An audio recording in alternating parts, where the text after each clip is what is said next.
Salam Romo, aku nggak lolos UTBK setelah 3 tahun percobaan. Bahkan ujian mandiri yang saya ikuti nggak pernah lolos. Saya bingung Romo, apakah saya terlalu obsesi?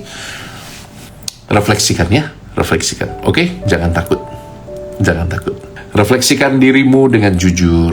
Persaingan memang berat, tapi saya kok yakin ya bahwa lewat kegagalan-kegagalan itu Tuhan mengajarmu menjadi pribadi yang lebih bersabar, lebih mengandalkan Dia. Tuhan menjadikanmu pribadi yang lebih matang justru dalam kondisi-kondisi yang tidak ideal. Dan itu lebih berharga daripada sekedar lulus UTBK. Think about it. Romo, saya rutin mendengarkan YouTube rohani. Apakah bisa menggantikan untuk tidak baca kitab suci?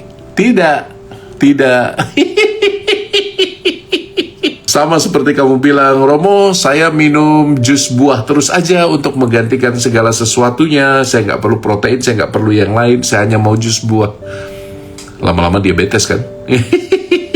Oke, Romo, bagaimana cara dapat jodoh dari Tuhan? Berusahalah dan berdoalah. Tidak bisa hanya berusaha tanpa berdoa. Tidak juga bisa hanya berdoa tanpa berusaha. Berdoalah dan berusahalah. Romo, why bad things often happen to good people? Itu kan karangan-karanganmu aja. Emangnya kamu tahu bahwa yang good people, bad people itu tidak mengalami bad things? Ya, itu kadang generalisasi. Sorry, sesat pikir. Romo, bagaimana untuk menguatkan mental di masa-masa sulit?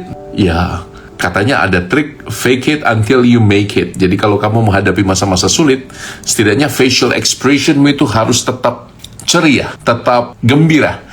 Sering-sering lihat cermin dan tentu saja lihat wajahmu yang senyum. Dan lama-lama you will feel better at first. Dan kalau kamu sudah punya kapasitas untuk keluar dari gua kesedihanmu, pergi ke gereja. Menangislah di depan tabernakel. You will feel better. Bolehkah intensi untuk arwah yang non-Katolik? Boleh, selama Anda yakin bahwa memang yang didoakan itu sungguh pernah hidup di dunia.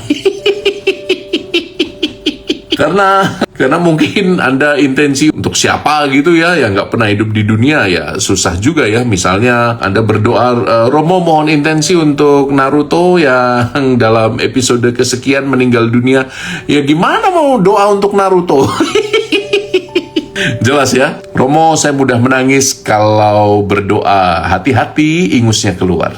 Kemudian kalau emosi sedang tinggi, bagaimana Romo? Minum, tarik nafas dalam. Bantuan pertama itu selalu efektif.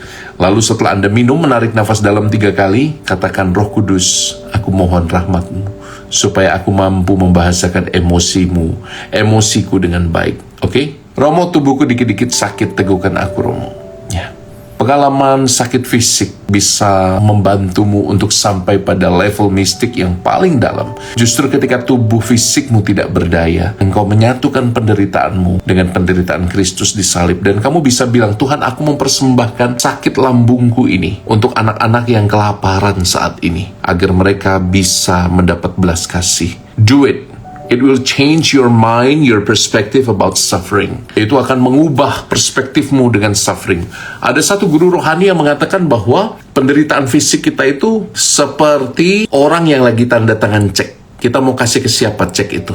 Jadi think about it, okay? Semakin Anda menderita secara fisik, persatukan dengan salib Yesus. Jadikan berkat untuk orang yang Anda kasihi atau orang yang sama sekali stranger. Romo, boleh nggak minta terus satu hal karena merasa belum ada jawaban dari Tuhan? Boleh dong, minta aja. Kan dalam perumpamaan Tuhan tentang janda yang mengetuk pintu hakim sampai hakimnya keluar, kan dia minta terus. Minta aja, gak apa-apa. Minta tapi jangan menuntut. Masalahnya kadang kita menuntut, seperti engkau menuntut jawaban terus. Kalau Anda minta dengan sikap batin menuntut, Anda menjadikan Tuhan tidak lebih dari Sinterklas buat Anda. Lalu nanti iman Anda akan ditentukan oleh apakah aku puas atau tidak. Padahal iman yang dewasa itu tidak ditentukan oleh rasa puas diri. Oke? Kebaikan Tuhan itu tidak tergantung isi kepalamu, isi permintaanmu. Kebaikan Tuhan itu tidak bergantung pada apakah doamu dikabulkan apa enggak. Oke? Jadi minta aja, tapi jangan nuntut. Semoga jawaban ketus saya memuaskanmu. Romo, boleh tidak punya perasaan menyesal sudah memaafkan orang lain yang sudah berbuat salah? Ya, menyesal aja, memaafkan deh, menyesal aja itu bagian dari kondisi psikologis kita kan. Ya, diafirmasi perasaanmu. Berdukalah, menyesalah, tapi jangan membenci. Jangan membenci. Move on, oke? Bolehkah terus berharap dan mendoakan orang yang kita sukai? Boleh, boleh. Saya banyak didoakan oleh para wanita yang dulu saya pacari. Sebelum jadi imam tentu saja ya. Ya doa aja, nggak apa-apa. Doa itu baik, tapi sekali lagi menjadi realistis itu juga jauh lebih baik. Romo, apa yang Romo lakukan untuk meredakan saat Romo sedang sangat marah? Kalau saya sedang sangat marah, saya biasanya akan diam. Jadi teman-teman kolega di kantor saya, sementara saya kepala sekolah, kalau saya diam, mereka malah menyingkir. Tapi selama saya masih ngomel-ngomel itu mereka tahu bahwa ini masih bisa dikomunikasikan. Tapi kalau saya sangat marah, biasanya saya diam. Saya diam, lalu biasa saya nggak nyetir sendiri, tapi kalau saya sedang sangat marah, saya biasanya bawa mobil sendiri, lalu cari makan yang enak. Cari nasi goreng pete. I like nasi goreng pete. Ada yang suka pete? Tulis. Pecinta pete. Pete lovers, Anda diberkati khusus oleh Tuhan.